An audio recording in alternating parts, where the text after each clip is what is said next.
Welcome to ஒரு channel மாணவனாசிரியர். இந்த உடல் நம்ம என்ன பார்க்க போகிறோன்னு பார்த்தீங்கன்னா, அரையாண்டு பொதுத் தேர்வு 2023 12ஆம் வகுப்பு வணிகவியலுக்கான கவர்மெண்ட்டோட அஃபிஷியல் ஒரிஜினல் கொஸ்டின் பேப்பர் தான் பார்க்க போகிறோம்.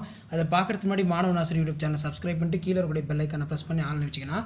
ஸோ உடனுக்குடன் 12th standard of yearly examination commerce Tamil மீடியத்துக்கான official original question paper notification வரும். ஸோ நாளைக்கு வந்து பார்த்தீங்கன்னா 12ஆம் வகுப்பு மாணவர்களுக்கு காமர்ஸ்க்கான எக்ஸாமினேஷன் நடத்தப்பட்டிருக்கு.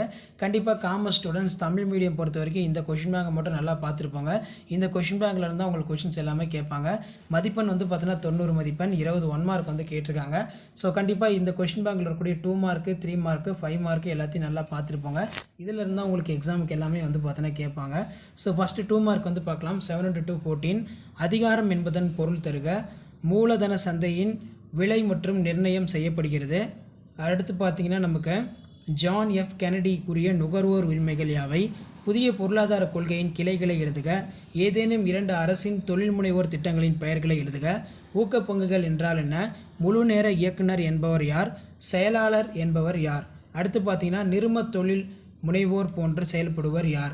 அடுத்து வந்து பார்த்தீங்கன்னா ஏவேனும் 7 வினாக்களுக்கு விடையளிக்கும். வினா எண் 40 கட்டாயமாக விடையளிக்கும்னு கேட்டிருக்காங்க. குறிப்பு வரைக. ஒழுங்கமைத்தல். அடுத்து வந்து பார்த்தீங்கன்னா 2ஆம் நிலை சந்தை குறிப்பு வரைக. சந்தையில் என்னென்ன பொருட்கள் சந்தையிட முடியும் என்பதை தெரிவிக்கவும்.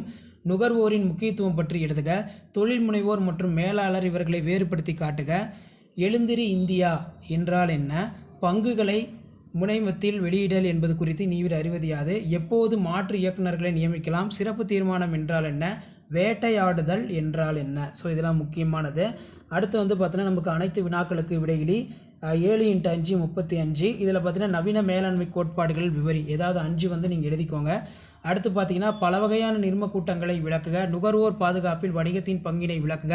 பொருளாதார அடிப்படையில் சந்தைகள் எவ்வாறு வகைப்படுத்தப்படுகிறது? நுகர்வோரின் கடமைகளை விளக்குக.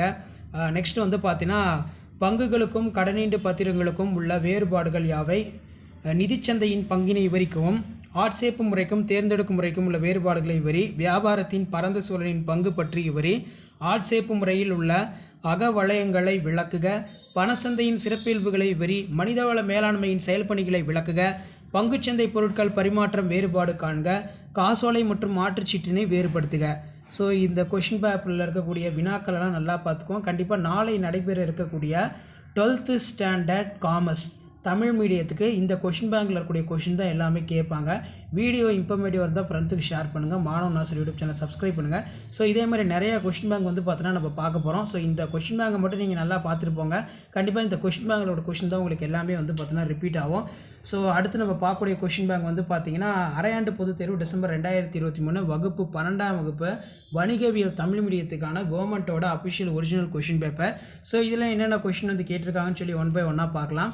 ஸோ ஃபஸ்ட்டு வந்து பார்த்தீங்கன்னா நம்ம 2 மார்க் 3 மார்க் கம்பல்சரி கண்டிப்பாக அதில் பார்த்துக்கோங்க. பரஸ்பர நிதி என்றால் என்ன? புறத்தோற்றமற்ற பத்திர கணக்கு என்றால் என்ன? நுண்ணறிவு பரிசோதனை என்றால் என்ன? சந்தையிடுகை கலவையின் வரைவிலக்கணம் தருக. பசுமை சந்தையிடுதல் என்றால் என்ன? ஜான் எஃப் கெனடி கூறிய நுகர்வோர் உரிமைகள் யாவை? நுகர்வோர் என்பவர் யார்? சரக்குகள் மற்றும் சேவை வரி என்றால் என்ன? அடுத்து செயல்படுத்துவதற்கு முன் சிந்தியுங்கள். இந்த கூற்று மேலாண்மை செயல்புடன் தொடர்புடையதா? அடுத்து 3 மதிப்பெண் வினா 40வது வினா கட்டாய வினா. மேலாண்மையினை நிர்வாகத்தில் இருந்து வேறுபடுத்துக. கருவூல ரசீதின் வகைகளை விவரி. மனிதவள மேலாண்மையின் பணிகளை கூறுக. தேர்வு சோதனையின் வகைகள் யாவை? காளை மற்றும் கரடி விளக்குக. செயற்கை பற்றாக்குறை என்றால் என்ன? மாற்று சீட்டின் சிறப்பியல்புகளை கூறு. காலம் கடந்து பழமைவாத தொழில் முனைவோர் பற்றி சுருக்கமாக எழுது. சட்டமுறை கூட்டம் என்றால் என்ன? சந்தையிடுகையாளர் ஒரு புதுமை கண்டுபிடிப்பாளர், நீ அதை ஏற்றுக்கொள்வீர்களா? அடுத்து பார்த்தீங்கன்னா நமக்கு நவீன மேலாண்மை கோட்பாடுகளை விவரி. அரசு பத்திரங்கள் இயல்புகளை விவரி. முதல்நிலை சந்தை மற்றும் 2ஆம் நிலை சந்தைக்கு இடையான வேறுபாடுகளை விளக்குக. பாரம்பரிய சந்தையிடுகை எவ்வாறு மின் சந்தைகளில் இருந்து வேறுபடுகிறது விளக்குக. அடுத்து செபியின் பணிகளை விவரி. ஆட்சேர்ப்பு முறையில் உள்ள சமீபகால போக்குகளை விளக்குக. நுகர்வோர் கடமைகள் யாவை? எல்பிஜியின் சிறப்பு அம்சங்கள் யாவை? நிபந்தனை மற்றும் நம்பக உறுதியினை வேறுபடுத்துக. பங்குகளுக்கும் கடனீடு பத்திரங்களுக்கும் உள்ள வேறுபாடுகள் யாவை? மகளிர் தொழில் முனைவோர் சந்ததிக்கு பிரச்சனைகளை விவரி. நிர்ம செயலாளரின் பணிகளை விளக்குக. ஏதேனும் 5 அரசின் தொழில் முனைவோர் மேம்பாட்டு திட்டத்தை விளக்குக. அடுத்து பார்த்தோன்னா சந்தையின் வகைகள் ஏதேனும் 5 விளக்குக. ஸோ இதில் இருக்கக்கூடிய வினாக்கள் நல்லா பார்த்துக்கோங்க. ஸோ அடுத்தடுத்து தமிழ் மீடியக்கான கொஷின் பேங்க் வந்து அப்லோட் பண்ண போகிறோம். மறக்காம சேனலை சப்ஸ்கிரைப் பண்ணுங்கள், வீடியோ ஃப்ரெண்ட்ஸுக்கு ஷேர் பண்ணுங்கள். ஸோ அடுத்த கொஷின் பேங்க் வந்து பார்த்தீங்கன்னா பார்க்கலாம். ஸோ அதுக்கு முன்னாடி நம்மளோட வாட்ஸ்அப் சேனலை ஜாயின் பண்ணுங்கள். ஸோ நெக்ஸ்ட் நம்ம பார்க்கக்கூடிய கொஸ்டின் பேங்க் அரையாண்டு பொதுத் தேர்வு டிசம்பர் 2023 12ஆம் வகுப்பு வணிகவியலுக்கான கவர்மெண்ட்டோட ஒரு official original question paper. So கண்டிப்பாக இந்த கொஸ்டின் பேங்கில் இருக்கக்கூடிய 2 மார்க் 3 மார்க் 5 மார்க்கெல்லாம் நல்லா பார்த்துக்கோங்க. கண்டிப்பாக நாளைக்கு நடக்கக்கூடிய எக்ஸாமில் இதில் இருக்கக்கூடிய கொஸ்டின் வந்து உங்களுக்கு அப்படியே ரிப்பீட் ஆகும். மேற்பார்வையாளர் வீழ்ச்சி சொல்லை என்பதன் பொருள் யாது? முக்கிய முடிவு பகுதிகள் என்பது என்ன? இந்தியாவில் உள்ள ஏதேனும் 5 பங்கு சந்தை பற்றி எழுதுக. பங்கேற்று நடித்தல் என்றால் என்ன? மறைமுக சந்தையிடுதல் என்றால் என்ன? காசோலை என்றால் என்ன? மகளிர் தொழில் முனைவோர் சந்ததிக்கு உள்ள சிக்கல்களை எழுதுக. டிஜிட்டல் இந்தியா பற்றி சிறுகுறிப்பு வரைக. மேலாண்மை இயக்குனர் என்று யாரை அழைக்கிறோம்? அடுத்து வந்து பார்த்தோன்னா நமக்கு 3 மதிப்பெண் வினா. பணி அமர்த்தலின் முக்கியத்துவம் என்றால் என்ன? இந்தியாவின் நிதிச்சந்தையின் வர எல்லைகளை விளக்குக.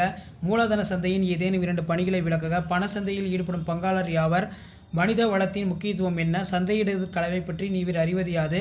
நுகர்வோரி குறித்து இயற்றப்பட்ட முக்கிய சட்டங்கள் யாவை?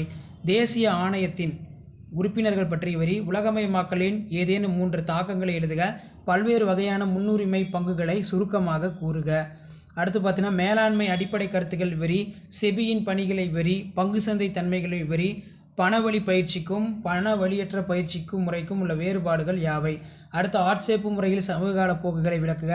பாரம்பரிய சந்தையீடுகள் எவ்வாறு சந்தையிலிருந்து வேறுபடுகிறது விளக்குக. விதிவிலக்கு மேலாண்மை நன்மைகள் யாவை? முதல்நிலை சந்தை மற்றும் 2ஆம் நிலை சந்தைக்கு இடையான வேறுபாடுகள் விளக்குக. நுகர்வோரின் கடமைகளை விளக்குக. இயக்குனர் தகுதிகள் பற்றி கூறுக. வியாபாரத்தின் நுண்ணிய சூழல் காரணிகளை விளக்குக. அடுத்து பார்த்தீங்கன்னா தொழில் முனைவோர் மற்றும் அகத்தொழில் முனைவோர் இவர்களை வேறுபடுத்துக. ஏதேனும் 5 அரசின் தொழில் முனைவோர் மேம்பாட்டு திட்டங்களை விளக்குக. ஸோ கண்டிப்பாக இதில் இருக்கக்கூடிய வினாக்கள் நல்லா பார்த்துக்கோங்க. ஸோ அடுத்தடுத்து நம்ம நிறைய கொஸ்டின் பேங்க் பார்க்க போகிறோம். அந்த அப்டேட் வரதுக்கு மாணவ நாசர் யூடியூப் சேனல் சப்ஸ்கிரைப் பண்ணுங்கள். கீழே உடைய பெல் ஐக்கானை ப்ரெஸ் பண்ணுங்கள். அடுத்த கொஸ்டின் பேங்க் பார்க்கலாம்.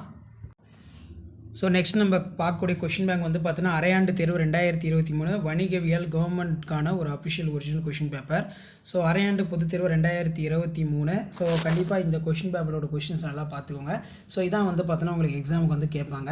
அரையாண்டு தேர்வு வணிகவியல் 90 மார்க்கு. இதில் இருக்கக்கூடிய 2 மதிப்பெண் வினாக்கள் 3 மதிப்பெண் வினாக்கள் எல்லாத்தையும் நல்லா பார்த்துக்கோங்க. ஸோ லாஸ்ட் மினிட் வந்து பார்த்தீங்கன்னா 12th ஸ்டாண்டர்ட் காமர்ஸ் ஸ்டூடெண்ட் நீங்கள் ஆஃபேலி எக்ஸாமினேஷன் நாளைக்கு நடக்க போகிறதுக்கு வந்து தயாராகிறதுக்கு இது ரொம்ப யூஸ்ஃபுல்லாக இருக்கும். 7 to 14 அதிகாரம் என்பதன் பொருள் தருக. ஒழுங்குமுறை சந்தை என்றால் என்ன? செபியின் தலைமையகம் எது? அதன் பணிகளிலிருந்து ஏதேனும் ஒன்றை குறிப்பிடுக. நேர்காணல் என்றால் என்ன? ஏதேனும் 4 அரசின் தொழில் முனைவோர் திட்டங்களின் பெயர்களை எழுது.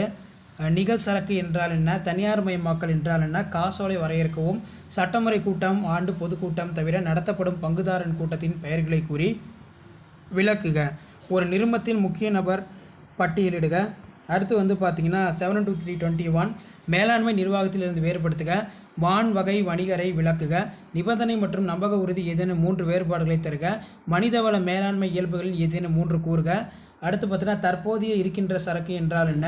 உலகமயமாக்கலின் 3 தாக்கங்களை எழுதுக. எழுந்திரி இந்தியா என்றால் என்ன? சிறப்பு தீர்மானம் என்றால் என்ன? ஒரு மாதாந்திர சம்பளதாரரை முனை பாத்திரத்தில் முதலீடு செய்ய 3 அறிவுரைகளை வழங்குக. மேலாண்மையின் முக்கிய செயல்பாடுகளை விளக்குக. முதல்நிலை சந்தை மற்றும் 2ஆம் நிலை சந்தை வேறுபாடை தருக. பங்கு மாற்றகத்தின் முதலீட்டாருக்கு பயன்களை கூறுக. மனிதவள மேலாண்மையின் முக்கியத்துவத்தை விளக்குக. சந்தையிடுகை கலவையின் கூறுகளை குறிப்பிடுக. நுகர்வோரின் கடமைகள் ஏதேனும் 5 விளக்குக. காசோலை இயல்புகளின் ஏதேனும் 5 விளக்குக. வியாபாரத்தின் நுண்ணிய சூழல் காரணிகள் 5 விளக்குக. பல்வேறு வகையான சோதனைகளை சுருக்கமாக விளக்குக. விதி விலக்கு மேலாண்மை நன்மைகள் என்ன? கடனீண்டு பாத்திரங்கள் வகைகள் 5 விளக்குக. தாராளமயமாக்கலின் நன்மைகளை விளக்குக. செபியின் நோக்கங்களை எழுதுக. எவையேனும் 5 வகையான நிதிச்சந்தைகளை விவரிக்கும். ஸோ இதான் வந்து 12th standard commerce common half yearly examination Tamil மீடியத்துக்கான official original government question paper. Video பிடித்த ஃப்ரெண்டுக்கு ஷேர் பண்ணுங்கள். மாணவ நாசர் யூடியூப் சேனல் சப்ஸ்கிரைப் பண்ணுங்கள். தேங்க்யூ.